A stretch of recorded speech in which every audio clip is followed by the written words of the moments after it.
तहरीक इंसाफ ने हमजा शहबाज के खिलाफ आज पिटीशन दायर करने का ऐलान कर दिया। पीटीआई रहनुमा फवाद चौधरी कहते हैं हमजा शहबाज गैर कानूनी तौर पर वज़ीर आला पंजाब हैं, उन्हें खुद इस्तीफ़ा दे देना चाहिए। सुप्रीम कोर्ट के फैसले पर मनोअन अमल करने की ज़रूरत है। पंजाब असम्बली में हमजा शहबाज के 25 नंबर्स कम हो गए हैं। ऐवान में पीटीआई और काफ लीग के अरकान की तादाद 173 है।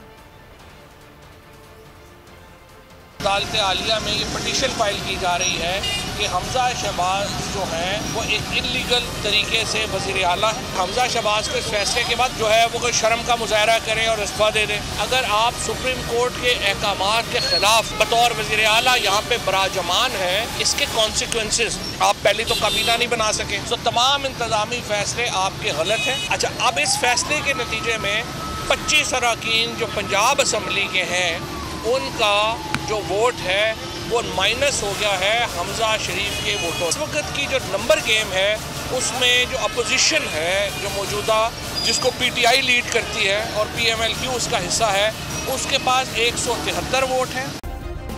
सब्सक्राइब करें और बेल दबाएं ताकि कोई खबर रह न जाए।